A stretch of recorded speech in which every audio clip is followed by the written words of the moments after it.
On behalf of the New York Yankees, you are all officially invited to the 14th annual Gardy Party. We're here to break down the reported signing of Gardner and also discuss how it impacts the Yankees roster in 2021 and beyond on this brand new episode of the Pinstripe Talk podcast, which begins right now. You are listening to the Pinstripe Talk podcast.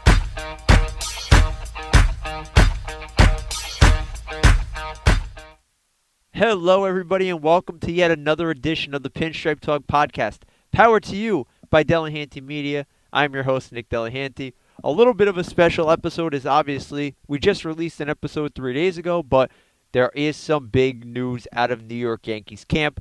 It appears that the New York Yankees have agreed to terms on a one-year deal with outfielder Brett Gardner. The deal, which we're going to get to in a couple of minutes, also has some club options for 2022. So Gardner returns to the Bronx for yet another season, his 14th as a member of the New York Yankees, and both sides come to an agreement. We're going to talk about that and a lot more that kind of go hand in hand with the whole Gardner signing on this brand new special episode. Now, before we get things started, reminder, follow us on social media at Pinstripe Talk ND, my personal account at Nick Delahanty, no underscore.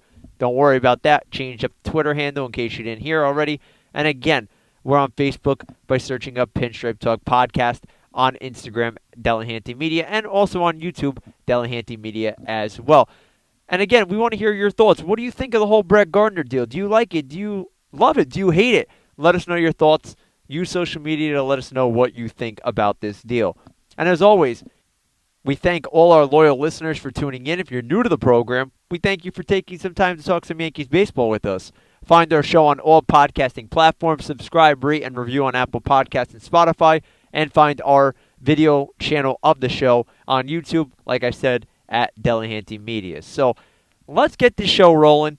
Brett Gardner, one-year deal, reported to be about $3 to $4 million in terms of salary. There is two options in 2022 that are important to note. There is a player option that if Gardner declines, turns into a club option, which the Yankees can accept or decline. There's reports that the deal could be anywhere close to $11 million total. There has not been an official announcement yet.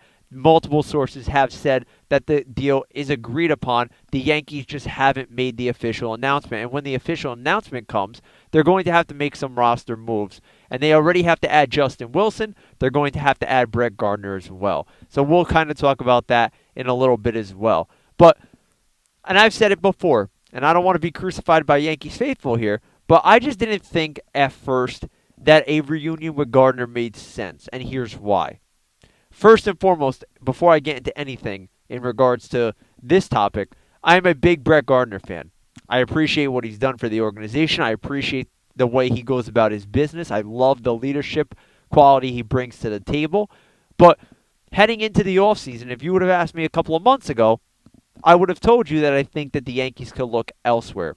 And by elsewhere, I thought maybe, for the right price on Michael Brantley, if they were willing to go over the luxury tax. Giving Mike Tauchman a bigger role. Maybe bringing in another bat that would complement a Clint Frazier. But as time went on, it just showed that the Yankees had a lot of interest in bringing Gardner back, even though talks kind of got stale for a little bit. It just seemed like a reunion was destined to happen. And the big thing for me, the concern for me was, I love Clint Frazier as well, and I want to see Frazier play every day. And I thought, if you bring Gardner back, he's going to demand at-bats, and you're going to have to play him. And that's going to take away from Clint Frazier, unless obviously you have injuries. That was what I was worried about. But once I heard that Aaron Boone saying Frazier's the starting left fielder, and then he reiterated those comments after the reported signing of Gardner, it made me feel a little bit better about the deal. And looking into it, I try to keep an open mind on everything, and that's something that I feel is very important, especially when you do a show like this. You don't want to just overreact to things. Now that I've looked into it, the deal makes more sense to me than it did probably a week ago when I thought, the Yankees have enough pieces to figure it out. First of all, before we get into anything off the field and in the clubhouse, the presence on the field is important.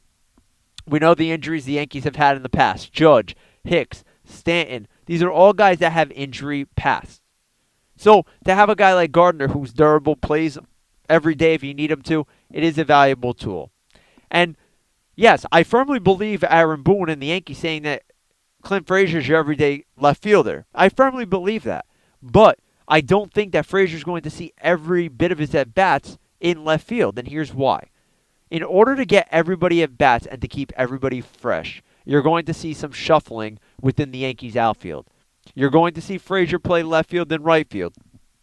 That is, so you can either give Judge a day off, or you can use Judge in a DH type of role. You're going to see Gardner play left field and center field, which gives Aaron Hicks some time off. You have the versatility there. So to say that you're going to see the same three outfielders thrown out there for 162 games, it's a dumb statement to make. It's not going to happen. It's just simply not going to transpire. It's not something that you're going to see. Injuries happen, struggles happen. So Aaron Boone now has a little bit more flexibility. And with the rest of the bench, you figure Gardner will be a bench piece. Maybe the Yankees keep a Derek Dietrich who has some outfield experience. Maybe he gets some reps in left field. Or maybe you keep a Jay Bruce who has experience in both corner outfield positions. There's a little bit more flexibility there with Gardner in the mix.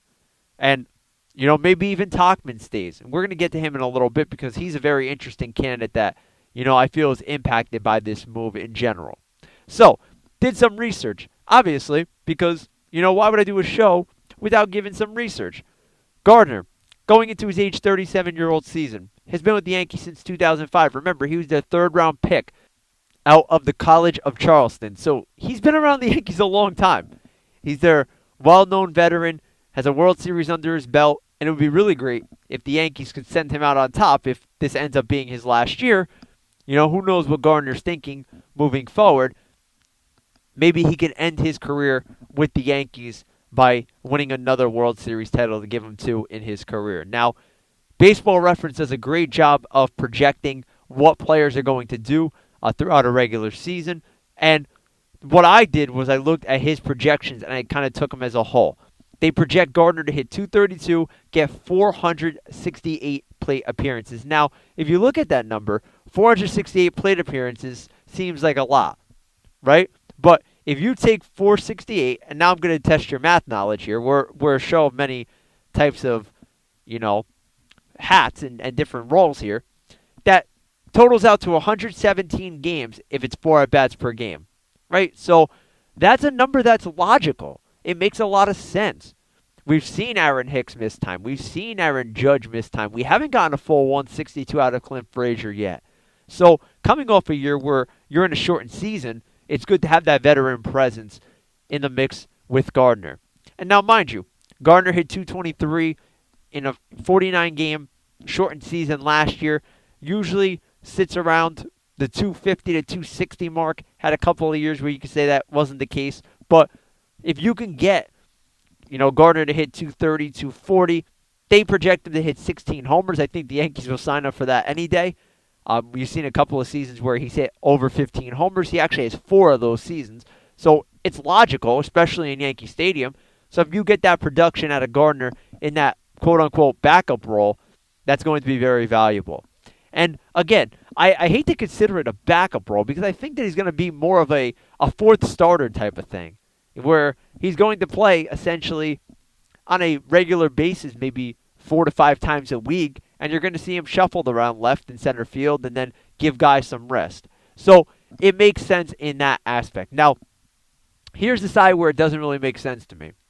Miguel Andujar, I didn't think was going to make the roster to begin with. Has a minor league option according to Fangraphs. That's something that, I kind of pushed to the side.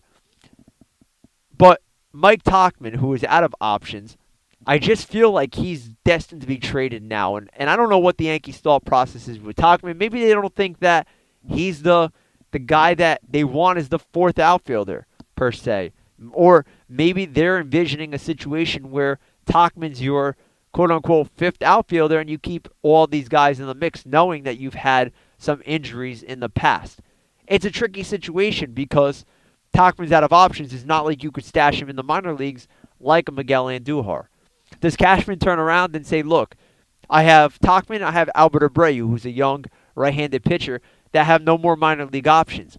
Maybe I could trade them to somebody in need of an outfielder now and maybe a relief pitcher and get some minor league talent back, or maybe get some international money, or find something that you can do with those two players. It's going to be interesting to tell, but my confidence in Tauchman making the roster before Gardner compared to now having Gardner back is drastically lowered. And if I was a betting man, which I'm not, I would say it's under a 25% chance Tauchman is a member of the New York Yankees by the end of spring.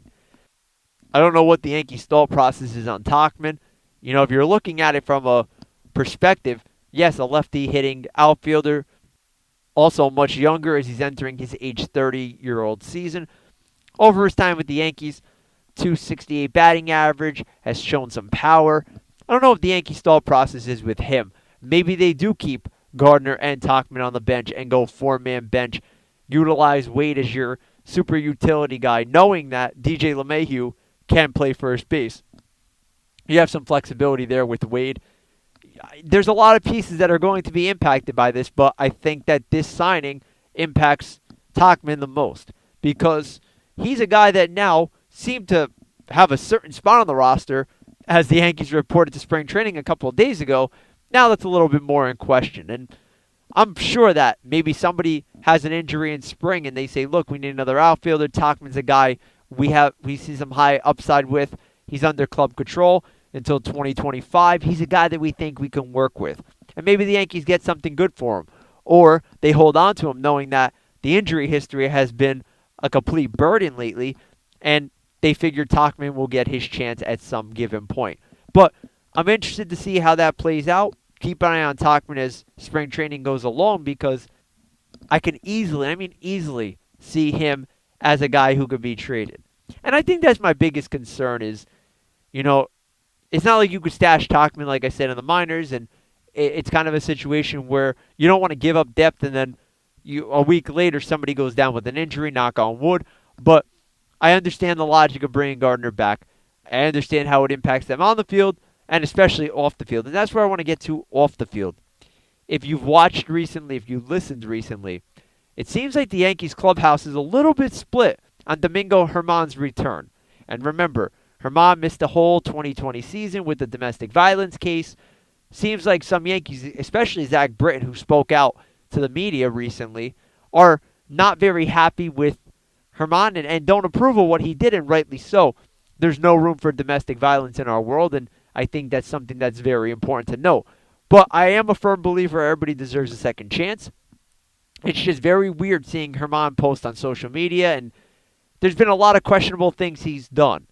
And with this Yankees team, let's remember, you don't have a Derek Jeter. You don't have a CC Sabathia anymore. Yes, Aaron Judge is viewed as a leader, but they've always had that veteran clubhouse presence that has really stepped up and taken control. And you could say Garrett Cole could take over that role, but this is only his second year with the team. He hasn't even had a full season in the Bronx. So that's where Gardner becomes even more valuable, because if you're looking for the epitome of a New York Yankee, there's not many Yankees that you would put ahead of Brett Gardner. The way he handles himself, the professionalism, the hard work, the dedication to the organization both on and off the field. Great in the community. So there's a lot of good things you could say about Brett Gardner, and I just feel the Yankees roster as a whole was lacking that. And in a time where they do have some clubhouse uncertainty, obviously it's not something you want to start your year off with, having this hover over your head.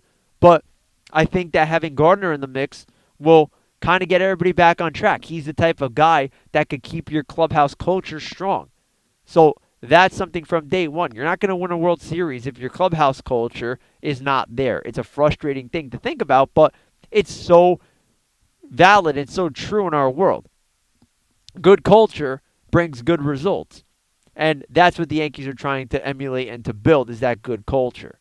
Does Germán even make the team? Who knows? But I think as spring training goes along, I think that the Yankees are going to have some kind of internal discussions with Germán and say to him, look, first of all, you got to stop the social media posts. Like these really weird social media posts got to stop. You know, they can't keep continuing. That's something that is going to really hamper and harbor over us because everybody's concerned about your well-being every time you post something like that. And also, I think that they're going to have him address this with the team. I think there's guys in the clubhouse that have families or have wives or have girlfriends that take offense to what happened and are really, I don't want to say scarred, but are upset by what occurred. So I think that Germán's going to have to step up and not apologize. I don't think he really has to apologize to those guys for what he did. I think that, he did let them down by not being able to pitch, and that's obvious, but I feel like he has to address this in one way because it will help move forward. And Gardner's a guy who can help bring this all together. And I'm not saying he's the peacemaker, but he's a clubhouse presence that they desperately need, especially at this time. So, the pros of bringing Gardner back. Obviously, clubhouse. Great clubhouse presence. Still could play. Like, nobody said he can't. Guy can still hit. Guy can still field. Guy is still very productive. If you look at the numbers, if you look at like the WAR since 2013, there's only like 2 or 3 outfielders ahead of him in the American League, and 2 of them are Trout and Mookie Betts. So shows how valuable Gardner's been. And then, of course, gives you a little more flexibility, gives you more depth. It makes sense on that point. Also, Yankees stay under a luxury tax. The reported deals of Wilson and Gardner still keep them under, so there's room to work at the trade deadline, things like that. So they're not set in stone that this is the roster they're going to be working with for the entire 2020 season. The cons of it. The Tauchman situation. What happens with Tauchman? I know a lot of people are high on him. I am as well. I would have liked to have seen him get a chance at that 4th outfielder role, but it'll be interesting to see what they do with him. Other guys it affects, obviously, Estevan Florio kind of gets stashed in AAA, which is okay to me. I think he needs a little more seasoning.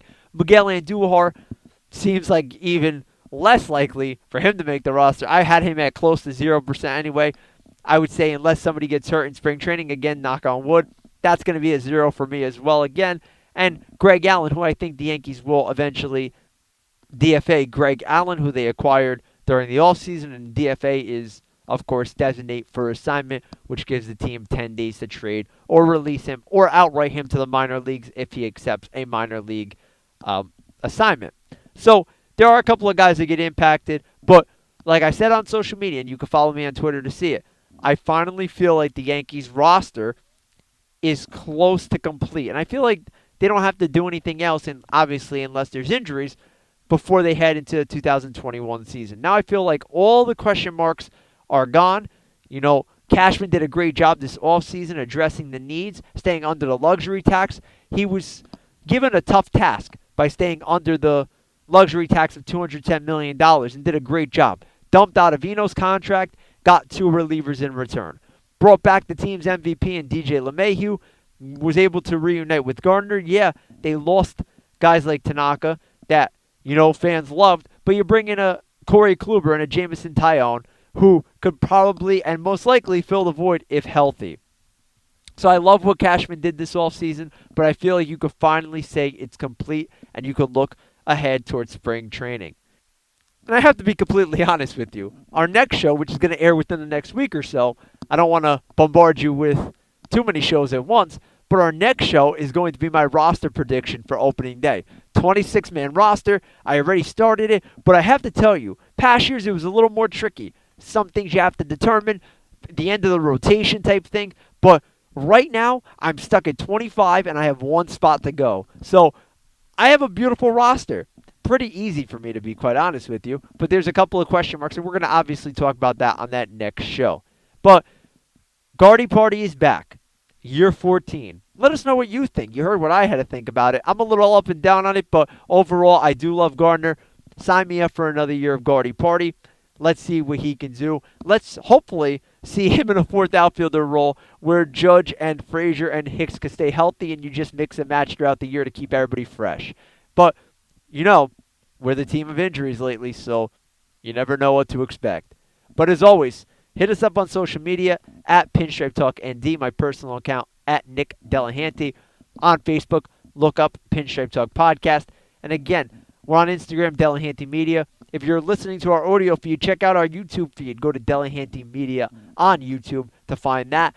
And if you haven't done so already, hit that subscribe button on whatever podcasting platform you're listening on. Apple Podcast, Spotify, iHeartRadio, TuneIn Radio, you name it, our show is there available for you. And leave some reviews. Talk about how much you love the show. Leave some 5 stars. We love that as well. All your feedback goes a long way in helping to promote the brand. If you want to really promote the brand, go to delahantymedia.com and check out our store. You could get all of our Delahanty Media gear from Pinstripe Talk Podcast to Let's Debate Podcast to Delahanty Media as a whole. Check that out. Support the brand. Be a public advertiser. We love that about you guys.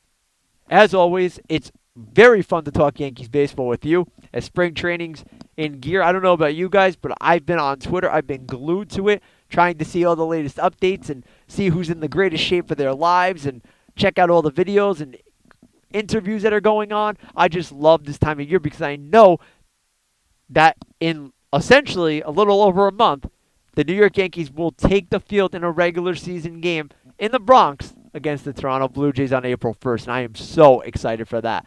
But as the season comes closer, as more news and information comes along, continue to listen to our show. We will continue to provide up-to-date podcast about what's going on with the New York Yankees. Any rumors, roster moves, trades, injuries, probables, whatever you want to talk about, we will talk about and more. So make sure you stay tuned. We got a lot more in store for you. As always, this is the Pinstripe Talk Podcast, powered to you by Delahanty Media. I'm your host, Nick Delahanty. It has been a pleasure talking Yankees baseball with you. And officially, let's welcome back Brett Gardner. As always, let's go Yankees. The countdown to opening day is on, and we will definitely talk to you in the very near future. Stay tuned and stay well, everyone.